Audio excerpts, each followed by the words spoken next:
नमस्कार, मैं हूं संदीप चौधरी। आज सबसे बड़ा सवाल में मैं कुछ ऐसे मुद्दों की बात करूंगा, ऐसे मुद्दे उठाऊंगा भी जो दरअसल मुद्दे हैं लेकिन मुद्दे बनते नहीं हैं या बनने नहीं दिए जाते हैं। और इसमें राजनीतिक दल और आप और हम, आप और मैं, हम सब शामिल हैं। आप कहेंगे थोड़ा सा कंफ्यूजन क्रिएट कर रहे हो। कोई कंफ्यूजन नहीं है। चुनावी मौसम का आगाज हो चुका है। 5 राज्यों में चुनाव होने वाले हैं, उत्तर प्रदेश, उत्तराखंड, पंजाब, मणिपुर और गोवा में। लेकिन ज्यादातर निगाहें उत्तर प्रदेश पर टिकी हुई हैं। ऐसा वक्त है, यह पिछले 1.5-2 साल संकट, संक्रमण, आफत, आपातकाल से हम गुजरे। 4 लाख से ज्यादा अपनों को हमने खोया। कोरोना ने बलि ले ली उनकी, व्यवस्था की पोल भी खुली। अब लगता है कि कोरोना पर हम जीत की ओर अग्रसर हैं। लेकिन कोरोना के जो आफ्टर इफेक्ट्स हैं, उनका दंश, उनका कहर, उनकी पीड़ा अब भी हम झेल रहे हैं। मैं मंदी की बात कर रहा हूं। अर्थव्यवस्था गिरेल हुई, पूरी दुनिया की हुई, इसमें कोई शक व शुबा नहीं, लेकिन हमारी भी हुई। 24% के करीब का, 23.9% का हमने गोता खाया। अभी लग रहा है कि हम फिर से पटरी पर आ रहे हैं, लग रहा है, पर वक्त लगता है। आप गाड़ी दौड़ा रहे हैं हाईवे पर, सड़क पर, ब्रेक जब लगता है दोबारा से गाड़ी को स्टार्ट होकर वही गति, वही रफ्तार पकड़ने में वक्त लगता है। तो वक्त लगेगा। और इस मंदी के चलते आप में से और मेरे बहुत से जानने वालों ने नौकरियां खोई, तनख्वाहें घटी, कटी। बेरोजगारी चिंता का सबब बन गई, आज भी है। 7 राज्यों में डबल डिजिट्स में है बेरोजगारी का आंकड़ा, और उसमें हरियाणा जैसे विकसित राज्य हैं, दिल्ली है। हरियाणा में यह आंकड़ा 35% तक पहुंच गया था, अब 20% पर है। दिल्ली का भी यही आलम है। मजदूरों का आपने पलायन देखा था। मनरेगा का पैसा खत्म हो चुका है, 5 महीने अभी बाकी हैं। जो गरीबों के लिए एक संजीवनी बूटी की तरह पेश आती है मनरेगा, वो बजट खत्म हो चुका है। ऊपर से महंगाई की मार अभी कुछ दिनों पहले, और यहां पर मैं अपनी पीठ थोड़ी थपथपाना चाहूंगा। न्यूज 24 एक वाहिद चैनल था, इकलौता चैनल था जो महंगाई के मुद्दे पर, जीडीपी में, ग्रॉस डोमेस्टिक प्रोडक्ट नहीं, गैस, डीजल, पेट्रोल की कीमतों में जो आग लगी हुई थी, वो सवाल हमने लगातार उठाए, लगातार। और सरकार ने 5 रुपए एक्साइज ड्यूटी कम की पेट्रोल पर, 10 रुपए डीजल पर। राज्य सरकारों पर भी दबाव बना तो 12 रुपए से लेकर 17 रुपए तक की ज्यादातर जगहों पर राहत मिली लोगों को। पर बहुत से लोग कहते हैं 28 रुपए बढ़ाए इसी साल में। और गैस का क्या, 305 रुपए 50 पैसे बढ़ी हुई है गैस, उसमें कटौती कब होगी? और इसका नतीजा क्या हुआ कि जो ये फल फूल, सब्जियां, खाने पीने का सामान जो हम इस्तेमाल करते हैं, हर घर में इस्तेमाल होता है, आग लगी। सब्जी के दाम दोगुने हो गए। प्याज, टमाटर, आलू, किसी भी सब्जी की आप बात कर लीजिए, 50-50 रुपए से ऊपर सब्जी। दाल 100 रुपए से ऊपर। सरसों का तेल, खाने का तेल 200 रुपए से ऊपर।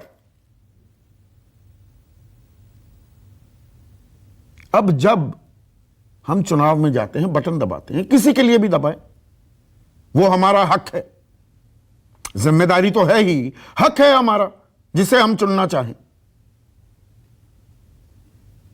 तो हम अच्छे भविष्य के लिए, अपने अच्छे भविष्य, सुरक्षित भविष्य अपने बच्चों के भविष्य, देश के भविष्य, प्रदेश के भविष्य के लिए वोट डालते हैं, बटन दबाते हैं।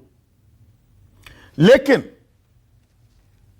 पिछले 10-12 दिन से जैसे ही चुनावी गर्मी बढ़ने लगी है, पारा तो नीचे गिर रहा है, चुनावी गर्मी शुरू हो गई है।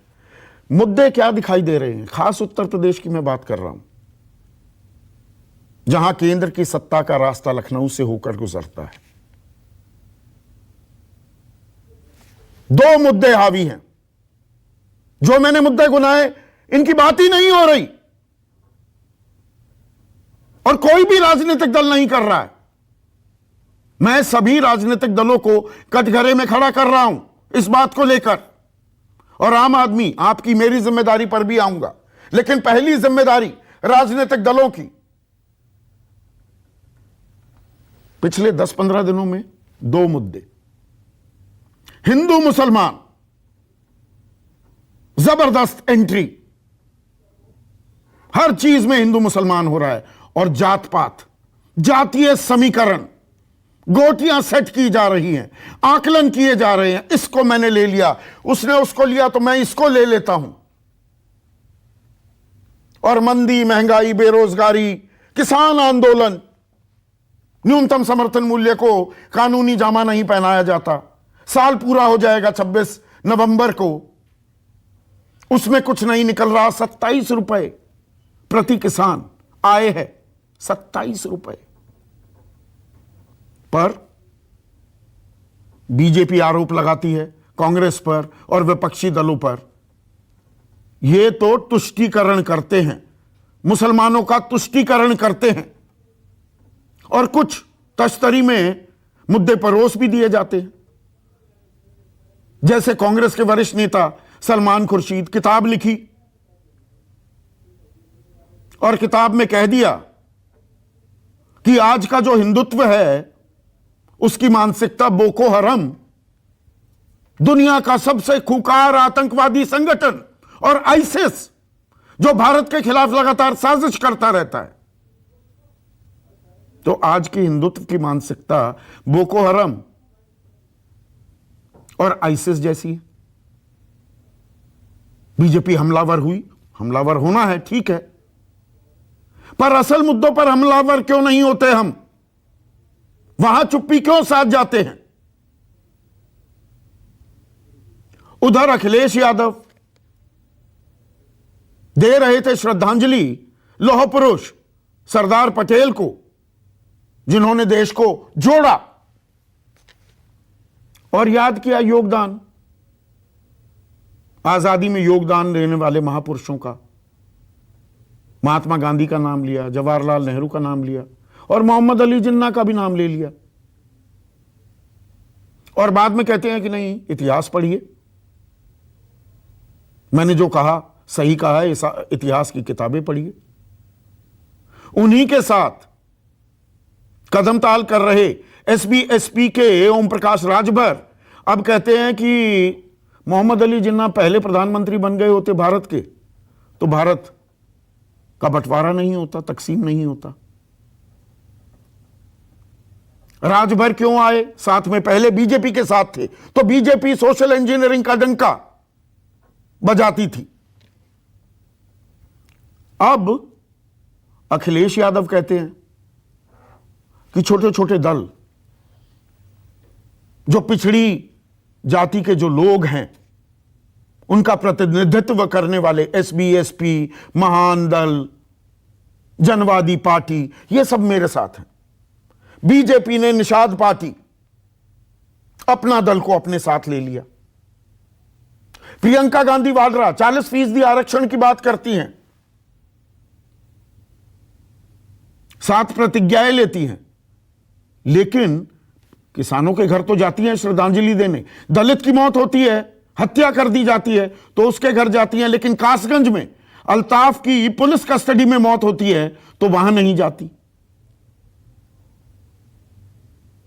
तो हर कोई हिंदू मुसलमान, ये धर्म की सियासी दुकानदारी, एक बड़े इतिहासकार थे के.एम. अशरफ, वो इसे धर्म की सियासी दुकानदारी कहते थे, जिससे देश का बंटवारा हुआ। लेकिन चुनाव में भी हम बंटवारे में ही लग जाते हैं क्या? कि ये गुट मेरा, ये धर्म मेरा, इनको जोड़ लेंगे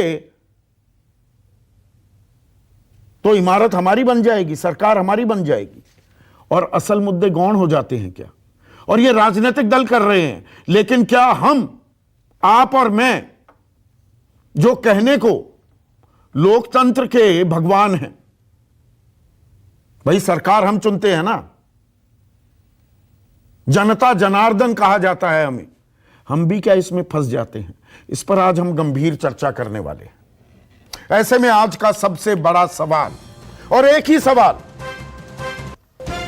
चुनाव आया, हिंदू मुसलमान और जात पात लाया। चुनाव का मतलब ही धार्मिक और सामाजिक ध्रुवीकरण हो गया है क्या? जितना बांटोगे उतनी फसल, उतनी बंपर फसल काट पाओगे। चर्चा में मेरे साथ बीजेपी के राष्ट्रीय प्रवक्ता, युवा चेहरा हैं गुरु प्रकाश, कांग्रेस के राष्ट्रीय प्रवक्ता प्रोफेसर गौरव वल्लभ, समाजवादी पार्टी के राष्ट्रीय प्रवक्ता सुनील साजन, वरिष्ठ पत्रकार राजनीतिक विश्लेषक हैं प्रदीप सिंह, और मेरे सहयोगी सुकेश रंजन मेरे साथ चर्चा में जुड़ चुके हैं। तो चुनाव का वक्त आते ही सामाजिक और धार्मिक ध्रुवीकरण, यह सबसे बड़ा मुद्दा बन जाता है। गुरु संदीप जी, आपने कहा पिछले 10-15 दिनों में किन किन इश्यूज ने डोमिनेट किया है डिस्कोर्स पे। मैं कहना चाहता हूं, जैसी दृष्टि वैसी सृष्टि। पिछले 10-15 दिनों में हमने देखा है, पहली बार जो पद्मश्री का अवार्ड दिया गया है पीपल्स पद्मा के नाम पे किन किन लोगों को दिया गया, किन किन वर्गों को मिला, वो हमने देखा। गति शक्ति पे बात हुई, 110 करोड़ टीकाकरण, ये भी एक मुद्दा था पिछले 15 दिनों का। ग्लासगो में भारत ने क्लाइमेट डिस्कोर्स को लीड किया है, ये भी देश ने देखा है। One nation, one world, one sun, इस डिस्कोर्स पे भी भारत ने अपना एक डिसाइसिव लीडरशिप प्रस्तुत किया है। तो मुझे नहीं लगता है, जब कांग्रेस पार्टी के वरिष्ठ नेता, पूर्व में विदेश मंत्री रहे सलमान खुर्शीद जी का ये पुस्तक है, और सलमान खुर्शीद जी तो एक पढ़े लिखे नेता हैं, अब इतना सेंसेशनल बनाने के लिए आप कोई भी पुस्तक लिखते हैं, वो पुस्तक ज्यादा लोकप्रिय हो जाए, क्लिकबेट हो जाए, तो इस प्रकार की बात कह करके आप देश के 100 करोड़ हिंदुओं के स्वाभिमान को ठेस पहुंचाते हैं। देखिए संदीप जी, मैं बताना चाहता हूं आपको, महात्मा गांधी जी अपने आप को सनातनी हिंदू कहते थे।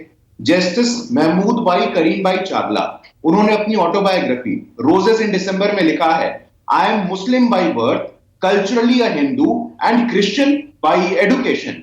तो मुझे लगता है कि हमारा हिंदुत्व ये है, हमारा हिंदुत्व कबीर का है, हमारा हिंदुत्व रविदास का है। और जब सलमान खुर्शीद जी उसकी तुलना आईसिस, बोको हराम जैसे आतंकी संगठन से करते हैं, तो मुझे लगता है कि इसमें पूरा अधिकार है, और हम सीना ठोक के बोलेंगे कि जब आप देश के 100 करोड़ हिंदुओं के साथ उनकी भावनाओं पे ठोस पहुंचोगे तो हम आपसे जवाब मांगेंगे। अब आखिरकार ऐसा क्या है, और इसका एक मौलिक विश्लेषण करते हैं ना संदीप जी, एक मौलिक विश्लेषण आज आपके शो पे हम लोग करते हैं कि आखिरकार जो इंस्टीट्यूशनल बायस होता है, किसी भी संगठन का इंस्टीट्यूशनल बायस होता है। 2007 में कांग्रेस के प्रधानमंत्री थे मनमोहन सिंह जी, क्या कहा था उन्होंने, इस देश के संसाधनों पे पहला हक अल्पसंख्यक का है, इस देश के संसाधनों पे पहला हक देश के दलितों का है, वंचितों का है, गरीबों का है। उससे पहले जाइए ना, शाहबानो वर्डिक्ट आया था सुप्रीम कोर्ट का कि मुस्लिम समाज की महिलाओं को जिनका तलाक हो गया है उनको मेंटेनेंस मिलना चाहिए। उसके विरोध में कानून कौन लेकर के आया, और शुद्ध रूप से माइनॉरिटी अपीसमेंट के लिए कांग्रेस की सरकार थी। थोड़ा उसके पहले ये सेटनिक वर्सेस, जो पूरे दुनिया में कहीं बैन नहीं किया गया था, सिर्फ भारत में बैन किया गया। किसके दबाव में बैन किया गया, हम सब जानते हैं। तो इसलिए मुझे लगता है कि संदीप जी, हम जहां बात कर रहे हैं गति शक्ति की, हम जहां बात कर रहे हैं जनधन खातों की, और जनधन खाते का बड़ा अच्छा इंसाइट आया है संदीप जी, एसबीआई के रिसर्च विंग ने बोला है कि जिस प्रदेश में जनधन खाते अधिक हैं वहां अपराध के मामले कम आ रहे हैं। और मैं तो बिहार से आता हूं, बिहार में रेडी वाले, रिक्शे वाले, आज उनका अकाउंट है, पहले वो कैश रखने को मजबूर थे, उनका कैश लुट जाया करता था। हम इस मुद्दों पे बात करना चाहते हैं, मैं वही तो, आपने 3 चीजें गिनवाई। प्रधानमंत्री केदारनाथ जाते हैं दर्शन करने के लिए, आदि शंकराचार्य की मूर्ति का अनावरण भी किया जाता है, वो अयोध्या की भी बात करते हैं और काशी मथुरा की भी बात करते हैं। अभी शोभा यात्रा निकाली जा रही है, 19 जिलों से होते हुए मां अन्नपूर्णा देवी की प्रतिमा ले जाई जाएगी। तालिबान ने कुछ किया तो भारतीय वायुसेना तैयार बैठी है, हम उनको खत्म कर देंगे, ये योगी आदित्यनाथ कहते हैं। मुस्लिम तुष्टीकरण की बात आती है। आपने जो आंकड़े गिनवाए, आपने कहा कि जनधन खातों में बड़े पैसे आ रहे हैं, एसबीआई की रिपोर्ट का आपने जिक्र किया, रिपोर्ट बहुत सारी हैं। 97% लोग कहते हैं हमारी आमदनी कम हो गई, 23 करोड़ लोग गरीबी रेखा के नीचे चले गए, किसान की आय 27 रुपए प्रति दिन। ये एनएसएस का आंकड़ा, सरकार का आंकड़ा कह रहा है। इन पर भी चर्चा होनी चाहिए या नहीं, मेरा सवाल ये है। संदीप जी, चर्चा तो होनी चाहिए ना, और चर्चा निर्धारित कौन करता है? देश की जनता करती है। अब कोविड नहीं, जनता करती है कि नेता करते हैं? मैं यही नहीं, जनता पर जिम्मेदारी देखिए, ये हम भी डालते हैं, और मैं अपनी बात भी कबूल करूंगा। ये न्यूज रूम का एक स्टैंडर्ड डिबेट है कि जी अरे थोड़ा सा तीखा, थोड़ा सा भड़काऊ, आग तलवार सब कुछ चले स्क्रीन पर, ऐसे मुद्दों पर चर्चा की जाए, ज्यादा लोग देखते हैं। वो देखते हैं कि हम दिखाते हैं। यही सवाल मैं नेता से, आपसे पूछ रहा हूं, सबसे पूछूंगा। भड़काऊ मुद्दे, बांटने वाले मुद्दे ज्यादा वोट फेच करते हैं क्या? असल मुद्दों को इसीलिए आप दरकिनार करते हैं। संदीप जी, वो आपका प्रेरोगेटिव है, और मैं यहां कोई प्रमाण पत्र नहीं बांटता हूं कि कौन पत्रकार कैसा, ये कौन लोग बांटते हैं हम सब जानते हैं। वो शुद्ध रूप से आपका एडिटोरियल प्रेरोगेटिव है, वो आप तय करिएगा कि आपको किस विषय पर डिबेट करना है, और आप तय करते हैं। और मैं तो कहता हूं, हम चाहते हैं प्रोग्रेस रिपोर्ट पे राजनीति करना। हम चाहते हैं हमने पिछले 4 साल में कितना काम किया है, कितना एयरपोर्ट बनाया है, कितनी सड़कें बनी है, कितने एक्सप्रेसवे बने हैं, कितना रोजगार दिया उत्तर प्रदेश में, उस पर बात करना। अब ये इच्छाधारी बन करके, जनेऊधारी बन करके, चुनावी जब भी कोई चुनाव का समय आता है तो आप मंदिर पर्यटन करते हैं, तब तो लोगों का सवाल पूछना जायज है ना संदीप जी। हम बोल रहे हैं कि अभी भी कंस्ट्रक्टिव और पॉजिटिव पॉलिटिक्स होनी चाहिए। आप ये बात मानते हैं, बहुत अच्छी बात कही। 2014 के बाद ऐसा हुआ है संदीप जी? नहीं, आपने बहुत अच्छी बात कही। कंस्ट्रक्टिव डिबेट होनी चाहिए, मुद्दों पर चर्चा होनी चाहिए। आप इच्छाधारी हिंदू बनने लगते हैं गौरव वल्लभ। अब हिंदुओं को, हिंदुत्व की मानसिकता को बोको हराम और आईसिस से भला कौन तुलना कर सकता है? और वो भी चुनाव के टाइम पर। वो पैर कुल्हाड़ी पर नहीं मारते, आप कुल्हाड़ी पैर पर मारते घूमते हैं। संदीप जी, गुरु भाई ने अपनी बात शुरू की पद्मा अवार्ड से। गुरु प्रकाश जी, मुझे लगता है आप एक विवेकशील व्यक्ति हो। उस पद्मा अवार्ड में एक फिल्मी अदाकारा को पद्मा अवार्ड मिलता है, और वो खुलेआम, खुले मन से हमारे देश के स्वतंत्रता सेनानियों की, महात्मा गांधी की, सरदार भगत सिंह की, सुभाष चंद्र बोस की बोलती है कि इनकी आजादी भीख में मिली। गुरु प्रकाश, आपका दिल कसोजा की नहीं ये सुन के कि हमको 1947 में आजादी भीख में मिली? महात्मा गांधी ने अपने प्राण दे दिए और आप कह रहे हो हमको भीख मिली। हंसते हंसते सरदार भगत सिंह फांसी पे चढ़ गए, आप कह रहे हो भीख मिली उनको। उनके परिवारों को क्या लग रहा होगा ये सुन के। और उन्होंने आगे यही नहीं रुकी वो मोहतरमा, उन्होंने आगे कहा कि 2014 में हमको पहली बार आजादी मिली। गुरु प्रकाश जी, आप विवेकशील आदमी हो। आज इस डिबेट में उस अदाकारा की भर्त्सना करो और सरकार को कहो कि उससे पद्मा अवार्ड वापस लें। आपने पद्मा अवार्ड का जिक्र किया, इसलिए मैं उस मुद्दे 100 करोड़ हिंदुओं का क्या अपमान नहीं किया है सलमान खुर्शीद ने ये कहकर कि हिंदुत्व की मानसिकता आईसिस और बोको हरम जैसी है? अब मैं आता हूं संदीप जी। सलमान खुर्शीद जी ने एक पुस्तक लिखी। गुरु भाई, आपने उस पुस्तक का जिक्र भी किया। गुरु प्रकाश जी, पुस्तक पढ़ी आपने पूरी? मुझे जवाब दीजिए हाँ या ना में। पुस्तक पढ़ी क्या? और कौन से चैप्टर के कौन सी लाइन पढ़ी बताइए मुझे, फिर आगे की बात करेंगे। मैं चुप हूं, मुझे आपका उत्तर सुनना है। बोलिए गुरु, रिस्पॉन्ड कीजिए। नहीं, देखिए संदीप जी, अब आप मुझे बोलने का मौका दीजिए। गौरव जी, देखिए अच्छा है। और संदीप जी, आपने कहा गौरव जी की कंगना रनावत जी की बात, देखिए मैं बिल्कुल निंदा करता हूं, इसमें कोई बोलने वाली बात नहीं है। लेकिन आपको भी ये प्रश्न, जो कंगना रनावत ने कहा बिल्कुल गलत कहा, कोई आजादी भीख में नहीं मिली। मैं कह रहा हूं, मैं बिल्कुल गलत कहा, उन्होंने पूरी भर्त्सना करता हूं इस बात की। लेकिन मैं गौरव वल्लभ जी से पूछना भी चाहता हूं कि जिन इतिहासकारों को आपने पद्म विभूषण दिया था, उन्होंने तो भगत सिंह को ही रेवोल्यूशनरी टेररिस्ट बोल दिया था, उनको आतंकवादी बोला था। अब आप उसके लिए जवाब देंगे क्या आप उसके लिए माफी मांगेंगे? और बात मैं एक मिनट पहले गौरव पहले गुरु को बोलने दीजिए। हाँ, आपको भी आत्ममंथन करना चाहिए, लेकिन तू में मैं जाना नहीं चाहता था। देखिए साधारण सी बात है, क्या कांग्रेस पार्टी का ऑफिशियल स्टैंड है गौरव जी, हाँ या ना? आप उसमें जवाब दीजिए। यदि है तो क्या आप देश के 100 करोड़ हिंदुओं से माफी मांगते हैं आज, हाँ या ना? ठीक है गौरव, रिस्पॉन्ड कीजिए। मैंने बिल्कुल सरल सा सवाल, आपने किताब पढ़ी, इसका जवाब नहीं दिया। आपने पूरी किताब पढ़ ली है गुरु प्रकाश जी, हाँ या ना? देखिए नहीं, देखिए किताब का जो पृष्ठ है, जो किताब का पृष्ठ मैंने मंगवा लिया है, किताब का पृष्ठ है मेरे सामने, पढ़ के सुनाता हूं आपको, मैं पढ़ के सुनाता हूं आपको। मैं पढ़ के सुनाता हूं आपको, देखिए वो नहीं, उसका सार मैंने बता दिया। अब गौरव आगे बताइए। हाँ प्रकाश जी, आपने पुस्तक नहीं पढ़ी, पर ये लिखा हुआ है ना किताब में। मेरी बात तो सुनिए, हाँ। बात तो सुनिए। इन्होंने पुस्तक नहीं पढ़ी, ये उस पुस्तक की 2 लाइनें लेके आगे, जो कि जिस 2 लाइनों को लेकर ये उन्होंने मनगढ़ंत एक आवरण बनाने की कोशिश करी। गुरु भाई, मेरा एक सवाल का जवाब दीजिए। आप, अच्छा लगा आप सच बोलते हो क्योंकि आप पढ़े लिखे प्रोफेसर आदमी हो, आई अप्रिशिएट दैट। अब मुझे ये बताइए कि जसवंत सिंह ने एक पुस्तक लिखी जिसमें यह लिखा कि जिन्ना एम्बेसडर है हिंदू मुस्लिम भाईचारे के, आप उससे सहमत हैं? आडवाणी जी जिन्ना की मजार पे जाके लिखते हैं कि हिंदू मुस्लिम एकता के दूत है जिन्ना, क्या उससे सहमत है? आडवाणी जी कहते हैं दुनिया के सबसे बड़े सेकुलर लीडर जिन्ना है, तो क्या आप उससे सहमत हैं? गुरु प्रकाश जी, आडवाणी जी से बड़ा भारतीय जनता पार्टी का कोई नेता नहीं हो सकता, वो संस्थापक है। उस संस्थापक के शब्द है कि हिंदू मुस्लिम एकता के दूत भी जिन्ना है, जिन्ना से बड़ा कोई सेकुलर नहीं। उसके बारे में आपकी क्या राय? फिर आ जाता हूं संदीप जी, मेरे को 30 सेकंड और दी। देखिए, हमने उत्तर प्रदेश की बात कर रहे हैं गुरु भाई, हमने उत्तर प्रदेश की क्या बात करी? हमने हमारे 5 वचन बताए, 7 वचन। क्या बोले? 40% महिलाओं को आरक्षण देंगे एमएलए टिकट्स में। हमने क्या बोला? हर पंजाब में देंगे, उत्तराखंड में देंगे, पंजाब में देंगे, उत्तराखंड में देंगे, अपनी CWC में देंगे। मेरी बात तो पूरी होने दीजिए। हाँ। हमने क्या बोला? हम कृषि ऋण को, किसानों के ऋण को माफ करेंगे। हमने क्या बोला? 2500 रुपए में गेहूं खरीदेंगे और 400 रुपए में गन्ना करके दिखाएंगे। ये पंजाब में क्यों नहीं? ना, ये तो 7 प्रतिज्ञाओं पर बात हो चुकी। अब मेरी बात सुनिए, बात सुनिए संदीप जी, मेरी बात सुनिए।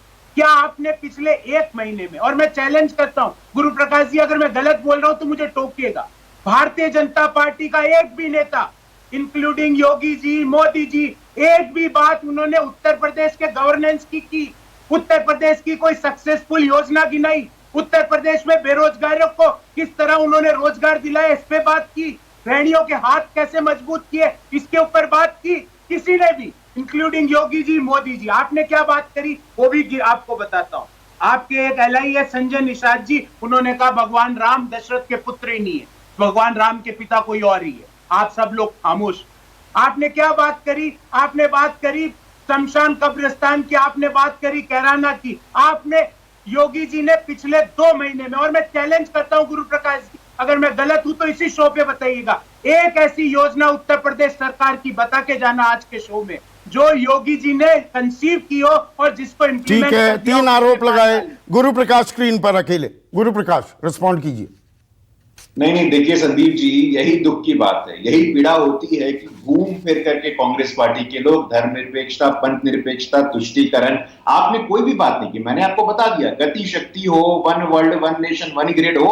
और जहां तक उत्तर प्रदेश की बात है, गौरव जी, आप आंकड़ा उठा के देख लीजिएगा। आप बहुत संजीदे प्रवक्ता हैं, हम आपका बहुत सम्मान करते हैं। आपके समय में कितना एयरपोर्ट था, आज कितना एयरपोर्ट है? आपके समय में कितने एक्सप्रेसवे थे, आज कितने एक्सप्रेसवे हैं? National crime records bureau, law and order, अपहरण हो, डकैती हो, रेप हो, 60% से लेकर के 80% तक की गिरावट आई है। और आपने मुझसे उदाहरण पूछा था, 1 डिस्ट्रिक्ट 1 प्रोडक्ट, इस योजना के माध्यम से 4 लाख से अधिक युवाओं को रोजगार मिला है। आप जाके देख लीजिएगा। सरकारी नौकरी की बात कर लीजिए। गौरव जी, मैं आपको खुली चुनौती देता हूं, संदीप जी के शो पे मैं आपको खुली चुनौती देता हूं, हर आंकड़े पे मैं आपसे डिबेट करने के तैयार हूं। ये अच्छी बात है, आंकड़ों पर, मुद्दों पर दोनों प्रवक्ता तैयार है। ठीक है, ठीक है। Gaurav Vallabh, quick response. अभी मेरे 3 मेहमान शांत बैठे हैं। इन्होंने, गुरु भाई ने, गुरु प्रकाश जी ने लॉ एंड ऑर्डर की बात करी। गोरखपुर में खुलेआम मनीष गुप्ता की कनपट्टी पे बंदूक रख के गोली मार दी जाती। लखनऊ में सरेआम अंकित तिवारी पे को गोली मार दी जाती है। पुलिस कस्टडी में कासगंज में अल्ताफ की हत्या हो जाती है। प्रियंका गांधी क्यों नहीं जाती? कासगंज में क्यों नहीं जाती प्रियंका गांधी? दलित की हत्या होती है, वहां जाएंगे। मुसलमान की हत्या होती है, नहीं जाएंगे। यही तो राजनीति है। जात पात और धर्म की गोटियां आप सेट करते हैं, इच्छाधारी हिंदू बन जाते हैं। यही तो आरोप लगा रही है बीजेपी। आपको ये बोल के जा रहा हूं एज ए ऑफिशियल प्रवक्ता, इन नेक्स्ट 3 डेज, अगले 3 दिन में बिल्कुल जाएंगे। आगरा भी जाएंगे, सुल्तानपुर में जहां पे राजेश कोरी की हत्या हुई वहां भी जाएंगे और कासगंज में अल्ताफ के घर भी जाएंगे। पर हमारे मेरा मन में सवाल, कोई एक भेद मिनट नहीं। एक मिनट, आ रहा हूं सुनील साजन, चुनाव आएंगे, अब आपके नेता भी कि जिन्ना इतिहास पढ़ लीजिए डटे हुए हैं, अड़े हुए हैं, अब आपके सहयोगी आकर एक कदम और बढ़ जाते हैं, वो कहते हैं कि नहीं, जिन्ना पहले प्रधानमंत्री होते तो देश का बंटवारा नहीं होता। अरे 70 साल पीछे, 75 साल पीछे क्यों जा रहे हो? 2022 की बात करेंगे, बेहतर उत्तर प्रदेश कैसे बनेगा? ठीक बात है संदीप जी। और मुझे लगता है कि जो बात मैं कहना चाह रहा था वो आप कह गए कि हम बेहतर उत्तर प्रदेश कैसे बनाएंगे। हम 2022 की बात करेंगे और 2017 से लेकर 22 तक जो जनता ने इतना बड़ा बीजेपी को जनादेश दिया उस पर बात करेंगे। हम बात करेंगे कि उत्तर प्रदेश में ठोको नीति क्या है।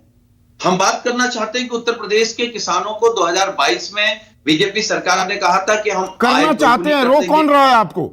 नहीं नहीं नहीं, हम नहीं। अरे हम सरकार नहीं है संदीप जी। अरे आप सवाल खड़ा कर विपक्ष रहे हैं, घोषणा पत्र करेंगे, सड़क पर क्या मुद्दे उठाएंगे? आवाज आती है हम उस पे जिन्ना आ रहे की, हैं। आवाज आती है जी हम हमने राजभर उस पे को आ ले रहे लिया, हमने महानदल को ले बिल्कुल लिया, नहीं, हमने जी बिल्कुल ये ले लिया, ये बिल्कुल छोटे छोटे दल मिलकर हम सफाया कर देखिए- देंगे, खदेड़ा हो बे। देखिए संदीप जी, हाँ। संदीप जी, अभी घोषणा पत्र आएगा और एक ये घोषणा पत्र मैं लेके बैठा हूं। ये भारतीय जनता पार्टी का घोषणा पत्र है 2017 का। जितनी बातें, अभी मैं गुरु प्रकाश जी को सुन रहा था, क्या गुरु प्रकाश जी आप इस पर किसी भी एक पेज पर, किसी भी एक पेज की एक लाइन पे बात करने में सक्षम हो तो हम आपको खुली चुनौती दे रहे हैं। आप गड्ढा मुक्ति पे बात कर लीजिए, बिजली उत्पादन पे बात कर लीजिए, रोजगार पे बात कर लीजिए, किसानों पर बात कर लीजिए, उत्तर प्रदेश में बहन बेटियां कितना सुरक्षित है उस पर बात कर लीजिए, ठोको नीति पर बात कर लीजिए, पुलिस कस्टडी में आप कैसे क्यों नहीं लोग मर करते रहे हैं ये उस पर बात कर लीजिए। सुनील साजन? हम कर मैं रहे हैं। बड़ा अरे एक हम तो मिनट वही सुनिए कर रहे ना, हैं। सुनिए और जी। बताइए अगर मैं गलत कह रहा हूं। पिछले 15 दिन से और जो समीकरण, राजनीतिक समीकरण बनाने होते हैं राजनीतिक दलों को, वो महीने डेढ़ महीने से चल रहा था। खेल क्या हुआ है कि जी पिछड़े वर्ग हमारे साथ आ गया, छोटे छोटे दल हम साथ ले रहे हैं, ठीक।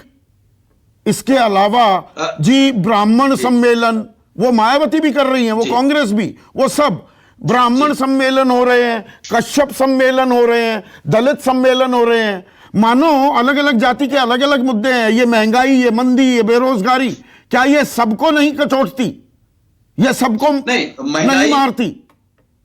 नहीं, महंगाई सबको मारती है, बेरोजगारी सबको मारती है, सड़क अगर गड्ढे हैं तो सब परेशान होते हैं, अस्पताल में इलाज नहीं है तो सब परेशान होते हैं। लेकिन जब संदीप जी बात राजनीति की आएगी, यही भारतीय जनता पार्टी ने पिछड़ों को, दलितों को, इसी समाज को कहा कि भाई आपको कुछ नहीं मिला, हम आपको सब कुछ दे देंगे। इतना बड़ा बहुमत मिल गया, लेकिन पिछड़े और दलितों को क्या मिला? तो हमारी पार्टी, समाजवादी पार्टी, हमारे नेता माननीय अखिलेश यादव जी लगातार देश के सामने इस बात को कह रहे हैं कि भाई जाति जनगणना हो जाए, और क्योंकि वो आपके फायदे, आप उसमें अपना फायदा तलाश रहे हैं। नहीं, फायदा नहीं तलाश रहे हैं हम उसको, जो जिसको राजनीति में अभी गिना नहीं जा रहा है, जिसको हक नहीं मिल रहा, जिसको सम्मान नहीं मिल रहा, हम उसको सम्मान दिलाना। आपने कौन सा सम्मान दिया? जातियों की बात करते हो, सारा सम्मान और सारा फायदा क्या यादव समाज नहीं उठा ले गया है समाजवादी पार्टी के राज के दौरान? कड़वी बात अब मैं कह रहा हूं। ये नहीं, कड़वी बात नहीं, ये बीजेपी वाली बात कह रहे हैं। और आप जैसा एंकर अगर ये बात कहे, हमको बता दीजिए कि कितने कप्तान थे समाजवादी सरकार में यादव? आप बताइए ना, आंकड़ा मेरे पास है, कितने एसएचओ थे, कितने पदाधिकारी? हम बता रहे हैं, आज भी थाने कौन चला रहा है आप गिनती करवा लीजिए उत्तर प्रदेश में। डीएम कौन है, किस जाति का है, कप्तान कौन है, किस तो वही जाति का खेल करना है और धर्म का खेल करना है, और बना भी है, वो राष्ट्रवादी हो गया। हम पिछड़े थे तो हम पे सवाल खड़ा हो गया। ये कौन सी बात हुई? ये विक्टिम सिंड्रोम बहुत सालों से खेल लिया आपने। ये 90 के दशक में चलता था, तो हम अपराधी हो गए। 2021 में हैं हम। योगी जी कर रहे हैं सबसे ज्यादा जातिवाद, तो वो राष्ट्रवादी और संत भी है। ये कौन सी बात हुई? मैं सभी राजनीतिक दलों से प्रदीप जी इसीलिए ये सवाल पूछ रहा हूं, और बड़ा कन्वीनियंटली एक बात जो आई ना कि जनता तय करती है मुद्दे, जनता तय करती है मुद्दे, या राजनीतिक दल? मैं तमाम राजनीतिक दलों की बात कर रहा हूं, अपनी सुविधा अनुसार ये धर्म का जिन निकाल लाएंगे, ये जाति की गोटियां सेट करने लगेंगे, आम आदमी को उसी के इर्द गिर्द घुमा देते हैं इस किसी भी चुनाव में। ये इन चुनावों की बात नहीं कर रहा हूं। आप जो मुद्दे उठाते हैं उनमें 10 में से 9 पर मैं सहमत रहता हूं। आज थोड़ी सी हल्की सी असहमत। हाँ, हल्की क्यों? पूरा भी सख्त एतराज जता सकते हैं आप। आपने जो कहा कि चुनाव आया हिंदू मुसलमान और जात पात, मैं ये कह रहा हूं चुनाव आया नहीं, 365 दिन और 24 घंटे हिंदू मुसलमान और जात पात रहे।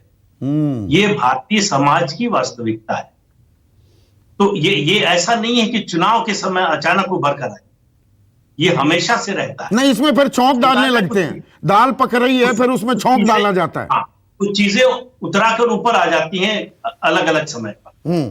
तो चुनाव के समय जो आपने कहा मुद्दे कौन तय करता है, मैं कह रहा हूं मुद्दे राजनीतिक दल और मीडिया तय करता है चुनाव के समय, और उस पर फैसला जनता सुनाती है, वो सबको सुनती है। मीडिया जो बोलता है वो भी सुनती है, राजनीतिक दल जो बताने की कोशिश करते हैं वो भी सुनती है, उसके बाद फैसला करती है अपने विवेक के आधार। केवल जाति के आधार पर फैसला नहीं करती। मैं ये नहीं कह रहा हूं कि जातिवाद खत्म हो गया और जाति का कोई कंसिडरेशन नहीं होता या धर्म का कोई कंसिडरेशन नहीं होता, बिल्कुल होता है, लेकिन वो ये भी देखती है समय समय पर कि हमारे लिए बेहतर कौन। जब मुलायम सिंह यादव की सरकार को हटाकर बसपा की सरकार लाए वो, तो उस समय लगा मतदाता को कि इनसे बेहतर ये, लेकिन 5 साल बाद मायावती की सरकार का कामकाज देखने के बाद लगा कि नहीं, इनको हटा देना चाहिए। तो विकल्प कौन है? विकल्प में सिर्फ समाजवादी पार्टी दिखाई। बीजेपी बहुत पीछे थी, तो लोगों ने बीजेपी को नहीं चुना, समाजवादी पार्टी को चुना। समाजवादी पार्टी का 5 साल का राज देखा तो कहा कि इनको तो लॉक स्टॉक बैरल जो है बाहर कर देना। तो 224 सीट पाने वाली पार्टी 47 सीट पर आ गई। तो मुझे तो सबसे ज्यादा भरोसा अगर है तो इस देश के मतदाता पर के विवेक पर। नहीं, मतदाता का विवेक, आपने 1 मिनट के लिए इंटरप्ट कर रहा हूं प्रदीप जी, मतदाता का विवेक सर्वोपरि है, लेकिन आजकल जो पोस्ट ट्रूथ वर्ल्ड में हम जीने लगे हैं और फेसबुक के भी जो खुलासे हो रहे हैं और जिस तरह से सोशल मीडिया को नैरेटिव बदला जाता है, ए लॉग्स का खेल है, एक चीज आप देखने लगे वही चीज आपके सामने आएगी जैसे ही आप फोन खोलेंगे। ये आम आदमी समझ नहीं पाता है, राजनीतिक दल समझते हैं।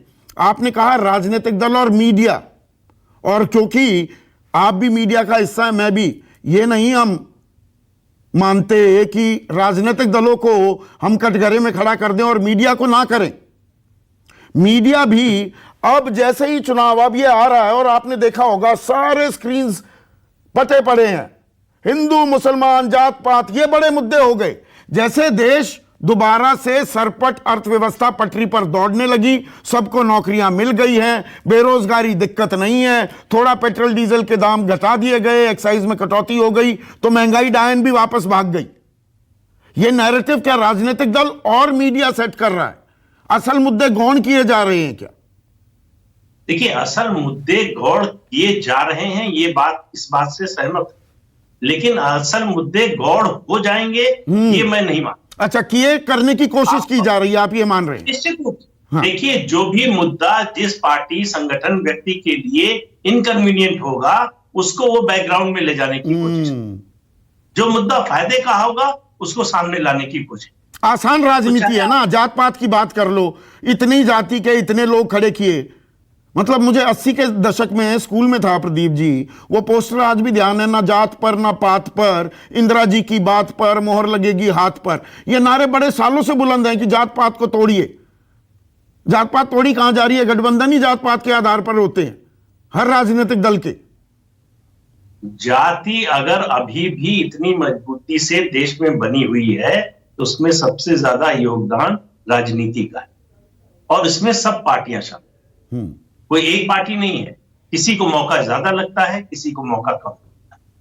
लेकिन मैं दूसरी बात करता, मैं कह रहा हूं कि कॉर्पोरेट हो, मीडिया सेक्टर हो, राजनीति, ये जो गला काट प्रतियोगिता होती है, इसमें सारे नियम छूट जाते हैं। फिर ये होता है कि किसी तरह से हमको अपने लक्ष्य को हासिल करना। कॉर्पोरेट सेक्टर का लक्ष्य अलग होता है, मीडिया का लक्ष्य अलग होता है, और राजनीति का लक्ष्य जो है वो एकमात्र होता है। नहीं, लक्ष्य भी बता देता हूं ना। कॉर्पोरेट का मुनाफा है, मीडिया का टीआरपी है, आई बॉल, ज्यादा से ज्यादा लोग मुझे देखें, चाहे मैं जोकर लगूं टीवी पर वो बातें करता हुआ, पर लोग देख रहे हैं तो सब चलता है। और राजनीतिक दलों को चाहिए वोट, सीधा खेल है ना। तो वो वोट दिलाने के लिए, वोट पाने के लिए जो कुछ किया जा सकता है सब राजनीतिक दल करते हैं। और ये मैं कहता हूं कि ये ब्लेसिंग इन डिस्गाइज है। ये अच्छी बात ये है कि ये सब कुछ चुनाव से 4-6 महीने पहले होता है। अगर 5 साल होने लगे तो आप कल्पना कीजिए क्या स्थिति हो। तो ये 4-6 महीने पहले जो होता है, मतदाताओं का मेरा मानना है एक बड़ा वर्ग है जो बहुत पहले से मन बना चुका होता है। ये जो फ्लोटिंग वोट होता है, जो लोग अनिश्चय में होते हैं कि इधर जाएं कि उधर जाएं, ये अच्छा है कि ये अच्छा है, उनको ये सब, ये जो कैंपेन है उनको प्रभावित करने के लिए, तो ये कहीं ना कहीं बरगलाने के लिए, गुमराह करने के लिए। और ये बहुत अहम बात कह रहे हैं प्रदीप, सुकेश, की राजनीतिक दल और मीडिया वो एक एजेंडा सेट करते हैं चुनाव से पहले, चाहे ज्यादातर मतदाता अपना मन बना चुके हों, लेकिन ये एजेंडा सेटिंग हो रही है। क्या एजेंडा सेट देश के हित की बात हो या किसी भी प्रदेश की, वो असल मुद्दे, वो एजेंडा सेट होने चाहिए, या ये खामखा के धर्म और जाति क्या आपको रोजगार दिला देंगे, मंदी से उबार देंगे, महंगाई से निजात दिला देंगे? नहीं, हम चर्चा कर रहे हैं कि मुद्दे गौन किए जा रहे हैं, वो होंगे कि नहीं, ये भविष्य की गर्त में है। चुनावी नतीजे उसका खुलासा कर देंगे। प्रदीप जी ने भी यही कहा। जस्टिस चंद्रचूड़ ने कुछ दिन पहले कहा था कि सिविल सोसाइटी की जिम्मेदारी है, सरकारें जो है वो आंकड़े छुपाते हैं, हमारा काम है उनको एक्सपोज करना, उनको बताना, सही चीज सामने रखना। देखिए, लीडर का काम होता था पहले कि वो लीड करता था, क्या मुद्दे रखे जाएं, देश के सामने डिस्कोर्स क्या होना चाहिए, और जनता उसको फॉलो करती थी।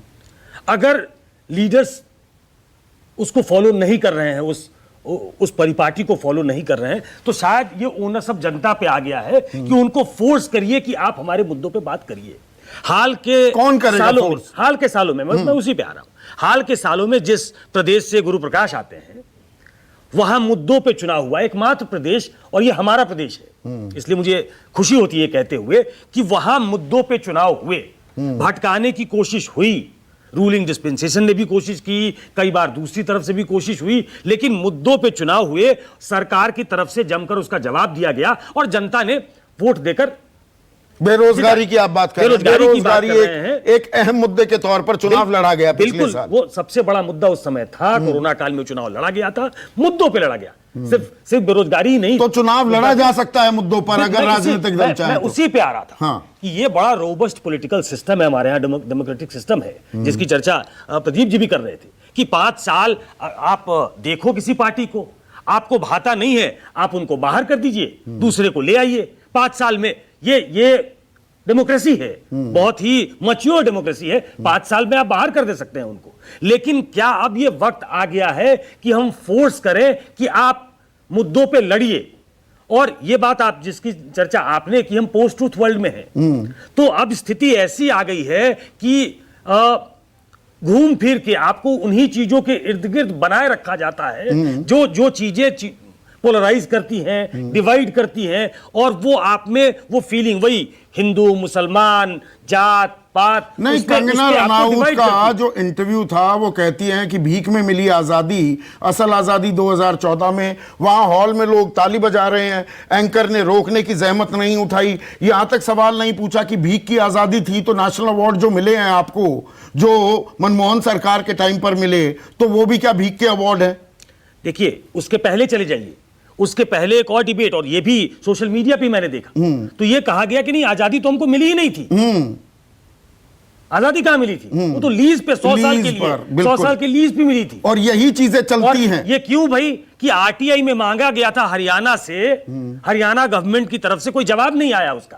तो चूंकि जवाब नहीं आया तो हम ये मानकर चलते हैं कि आजादी लीज पे मिली थी हमको। अब देखिए, ये चीजें घूम फिर कर, ये पहले नहीं था। देखिए, ये वैचारिक चिंतन का एक बड़ा अभाव है। मतलब मेरी नजर में मैं ये मानता हूं 60s ले लीजिए 70s ले लीजिए, इसकी ज्यादा चर्चा प्रदीप जी कर सकते हैं कि 60s हो 70s हो 80s हो यहां तक कि 90s हो। जब मंडल और कमंडल का दौर भी आया तो वैचारिक चिंतन वाले, राजनीतिक चिंतन वाले दल थे, उसमें बहुत सारे लोग थे, बहुत सारे मुद्दों पे हमारा चिंतन अलग होता था। लेकिन One आपने एक global सवाल होना का चाहिए जवाब कि नहीं? नहीं दिया। कैश 22 ये मुद्दे कौन उठाएगा? आम आदमी उठाए या राजनीतिक दलों की प्राथमिक जिम्मेदारी है? देखिए, प्राथमिक जिम्मेदारी तो राजनीतिक दलों की है कि वो मुद्दों पे चुनाव लड़ें, लेकिन जब उसमें वो नफा नुकसान देखते हैं, जो देखेंगे, जो कि देखेंगे, देखिए वो कोई पंडित पुजारी नहीं है, उनको राजनीति करनी है। और राजनीति किस चीज के लिए करनी है? सत्ता के लिए। जनता को अंटर चलाना पड़ेगा। ये अंत में मुझे लगता है कि जो स्थिति हो रही है, जब आप कांग्रेस भी एंटनी कमेटी की रिपोर्ट आती है जिसमें कांग्रेस इंट्रोस्पेक्ट करके ये समझती है और अपनी रिपोर्ट में एंटनी कहते हैं कि हम प्रो मुस्लिम दिखने लगे हैं, तो घूम फिर कर बात आती है कि भाई हमको प्रो मुस्लिम नहीं दिखना है। तो मजहब की सियासी दुकानदारी चल रही है ना सुनील साजन। आजकल प्रो आम आदमी ही आपसे मांगे या आप एजेंडा वैसा सेट करेंगे या शॉर्टकट चाहिए सत्ता का? देखिए प्रदीप जी, संदीप जी, शॉर्टकट कुछ नहीं है। मैं प्रदीप सिंह जी को भी सुन रहा था अभी, और बाकी लोगों को भी मैंने सुना, और ये सच है कि मुद्दों पर होना चाहिए। और समाजवादी पार्टी तो लगातार मुद्दे इसीलिए खड़ा कर रही है। भाई मुद्दा क्या है उत्तर प्रदेश में? आज की डेट में सबसे बड़ा मुद्दा है कानून व्यवस्था, उससे बड़ा मुद्दा है महंगाई, फिर भ्रष्टाचार, फिर अस्पतालों में दवा नहीं है। अब 11 नहीं, सुकेश ने वही तेजस्वी का उदाहरण दिया ना। तेजस्वी ने चुनाव लड़ा, हार गए, एनडीए की जीत हुई। हम लोग वो ज्यादा समझा पाए, पर एक ही मुद्दे पर चुनाव केंद्रित किया जा सकता है, ये हमने सीखा है ना बिहार से। देखिए संदीप जी, किसी भी चुनाव से सीखा जा सकता है। हार और जीत ये तो जनता तय करेगी, लेकिन जहां पर तेजस्वी क्यों हार गए, भाजपा कैसे गुमराह करके सरकार बना ले गई, वो मौका समाजवादी पार्टी उत्तर प्रदेश में बीजेपी को नहीं ठीक है गौरव वल्लभ, चुनाव मुद्दों पर लड़े जा सकते हैं या ये मैं आदर्शवादी बात कर रहा हूं, मिराज चेज कर रहा हूं, मृग तृष्णा है ये? आप बताइए संदीप जी, हम उत्तर प्रदेश में चुनाव लड़ रहे हैं, हमने एक भी धार्मिक इश्यू को उसमें लाए?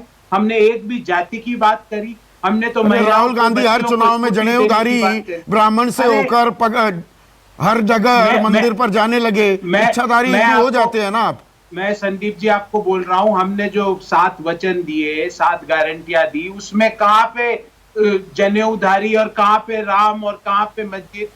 हम तो विकास के मॉडल पे बात कर रहे हैं। हम तो गुरु प्रकाश जी से एक सवाल पूछना चाहते हैं कि गुरु प्रकाश जी, उत्तर प्रदेश आज बड़े राज्यों में सबसे निचले पायदान पे क्यों है? अभी 4 दिन पहले एक स्टेट्स की रैंकिंग आई है जिसमें उत्तर प्रदेश बड़े राज्यों में समानता, विकास और स्थिरता के मामले पे नीचे से नंबर 1 है। ऐसा क्यों है? गुरु प्रकाश, मुद्दे संदीप जी आम आदमी से जुड़े होने चाहिए ना, धर्म, आस्था, जात पात। क्या ये मुद्दे जनता का, प्रदेश का, देश का भला करते हैं? संदीप जी, देश में लोकतंत्र है और लोकतंत्र में जनता सर्वोपरि है। 2014 के मुकाबले 2019 में 4 करोड़ अधिक भारतवासियों ने भारतीय जनता पार्टी के नेतृत्व पर भरोसा जताया था, और ये हम सबके सामने है। गौरव जी, कभी राजस्थान का भी आंकड़ा देख लीजिएगा, एनसीआरबी के अनुसार राजस्थान में दलितों के खिलाफ सबसे ज्यादा अत्याचार हो रहा है। मैं ये कह रहा हूं, असल मुद्दों पर चुनाव लड़े जाएंगे। संदीप जी, एक लाइन बोलो मैं। हाँ प्लीज। देखिए, और ये कांग्रेस के ही दलित प्रभारी भक्त चरण दास जी के खिलाफ लालू जी ने जिस प्रकार की टिप्पणी की थी, तो कांग्रेस को बात करनी होगी, स्वीकार करना होगा। राजस्थान में दलितों के खिलाफ अत्याचार नंबर 1 पे है, इस पे बातचीत करनी होगी, स्वीकार करना होगा। देश की जनता सर्वोपरि है। अभी मुंगेर में और तारापुर में और कुशेश्वर स्थान में उपचुनाव हुए थे, क्या नतीजे आए थे हम सबके सामने है। इसीलिए मुझे लगता है देश की जनता की। प्रदीप जी, छोटा सा कमेंट चाहूंगा। दलित पर अत्याचार हुआ, मुसलमान युवक को कस्टडी में उसकी मौत हो गई, किसान के साथ ये हो गया, वगैरह वगैरह। रोजगार कितने मिले, महंगाई कितनी कम हुई, कितने नए स्कूल खुले, ब्रेन ड्रेन को कैसे हम रोकेंगे, मजदूरों का पलायन कैसे कम होगा, क्या इस पर चर्चा नहीं हो सकती? देखिए संदीप जी, बड़ी सीधी सी बात है। जो मुद्दा कौन सा, जो जिसके पक्ष में होगा वो कहेगा यही सबसे महत्वपूर्ण मुद्दा है। आप किसी से ये नहीं कह सकते कि अपने खिलाफ गवाही, ये उम्मीद कैसे करेंगे हम? तो जो पार्टी जिस मुद्दे पर, फिर कह रहा हूं, कमजोर है, उस मुद्दे को, उस पर चर्चा नहीं करना चाहे। लेकिन मतदाता, आम आदमी अपने आप से सवाल पूछेगा कि 5 साल पहले हमारा जीवन स्तर जो था, हमारी जिंदगी जैसी थी, उससे बेहतर हुई, खराब हुई? उससे बेहतर वो होने की पूछता है या उम्मीद भी पोस्ट ट्रूथ वर्ल्ड में है? आजकल जो बताया जाता है वो मान लिया जाता है।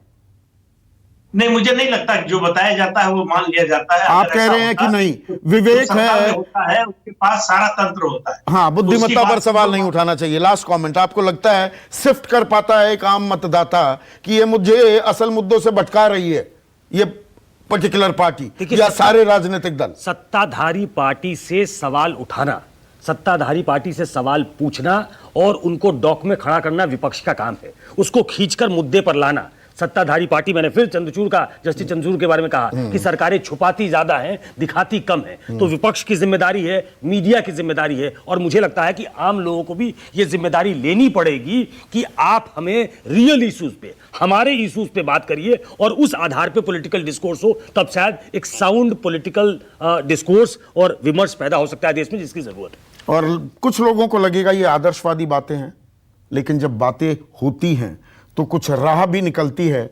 वरना मैं हिंदू हूं, गर्व से कहता हूं मैं हिंदू हूं, पर हिंदू होने से मेरी परेशानियां क्या कम हो जाती हैं? या मुझे हिंदू बता दिया जाए, किसी को मुसलमान बता दिया जाए, या जाति बताकर वोट मांगने की जो ये प्रवृत्ति है, और ये सालों से चली आ रही है, ये किसी एक राजनीतिक दल की देन नहीं है, सालों से ये खेल हो रहा है। इसी खेल में हम फंसे रहेंगे या असल सवाल, असल मुद्दों पर भी बात करेंगे? सोचिए इस बारे में। नमस्कार। नमस्कार, मैं हूं मानक गुप्ता।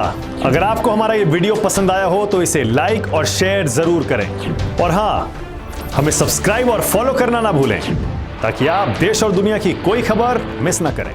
तो जुड़े रहिए हमारे साथ और देखते रहिए न्यूज़ 24।